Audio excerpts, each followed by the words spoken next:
Republican presidential candidate Marco Rubio. Senator, thanks for being here. Thank you. First, let me talk about this breaking news about the Iran situation with the 10 U.S. sailors. What do you know about it, and how concerned are you?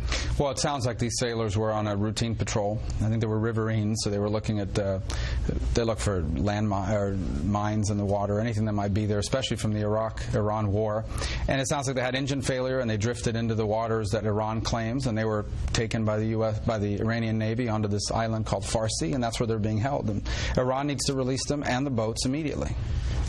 Is this a provocative action, and how do you paint the picture about what Iran has done? December 26th, they fired some missiles pretty close to the USS Harry Truman.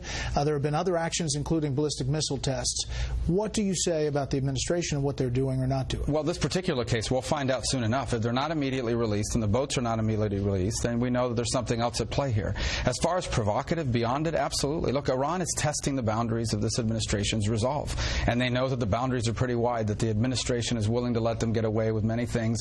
You're only seeing this accelerate since the deal was signed with Iran. That's why, as president, on my first day in office, I will repeal the nuclear deal that Barack Obama has signed with Iran. They are going to use that money to build out their conventional capabilities, that includes their Navy, to continue to build their long-range missiles, which they continue to test, to sponsor terrorism with Hezbollah and other groups in the region. So, again, I think you're only going to see a continued pattern of provocation as long as a weak president like Barack Obama is in the White House. State of the Union address tonight, his last. The administration is forecasting it will be different, more optimistic, looking towards the future. They say Republicans are pessimistic and are overlooking some of the positive things happening. I'm actually optimistic, as Barack Obama is going to be gone in a year, and I think we're going to elect, I'm going to be the next president of the United States, and on my first day in office, I will begin to revoke and reverse all of the damage this president has done to this country.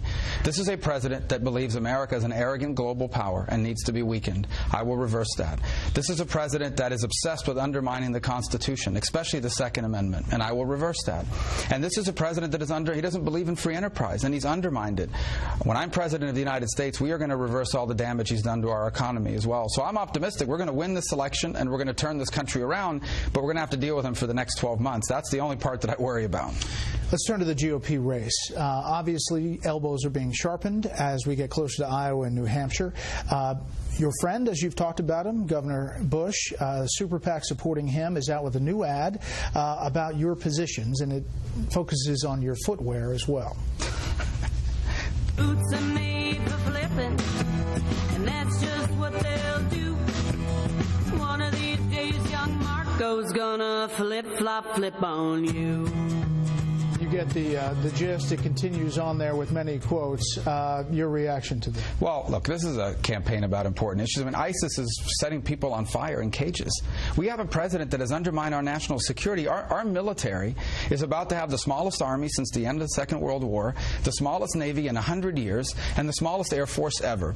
So these are things campaign put out, and they can spend their money on whatever they want. Well, to be fair, your Super PAC has put out ads against Cruz and Christie and Bush as well. So you don't control that, but no, I don't. But I watch those ads, and they're factual. Those things actually, and they're policy issues. There are policy differences between the campaigns. Those should be debated in a respectful way. I do believe that the next president of the United States, for example, needs to be someone that will reverse Common Core, not support it like Jeb Bush does and Chris Christie does. I think the next president has to be someone that will protect the Second Amendment, not support gun control like Chris Christie does. So, look, those are policy differences, and those are going to be debated. Well, here's the policy difference on immigration.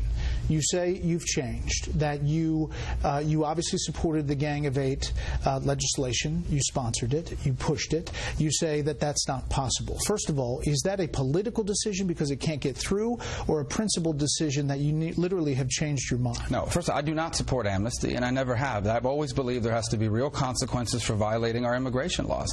When I'm president, there will not be amnesty. Criminal aliens will be immediately deported.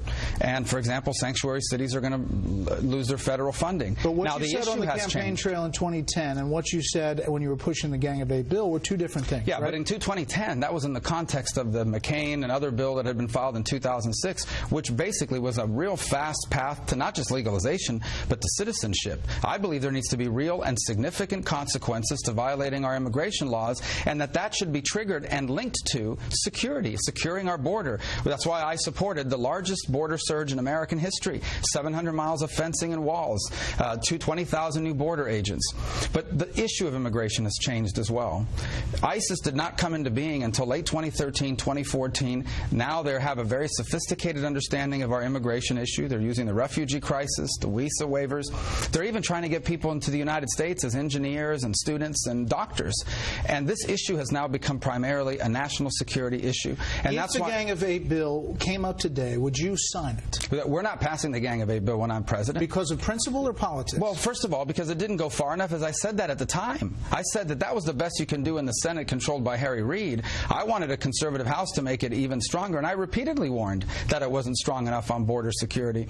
But the bottom line is, when I'm president of the United States, we're not going to have amnesty. You're not getting into this country. We don't know who you are or why you are coming. We are going to enforce our immigration laws, and we're going to deal with with immigration for what it's become now, which is a national security issue. You're getting attacked on this. You're getting attacked on this issue. Even the fiancé visa, which is a part of the Gang of Eight legislation, you factored in the San Bernardino shootings. Yeah, but the fiancé visa is an existing visa. The problem with the fiancé visa is not that they're fiancés. The majority of fiancés, the overwhelming majority, are not terrorists. The issue is the way the program was carried out.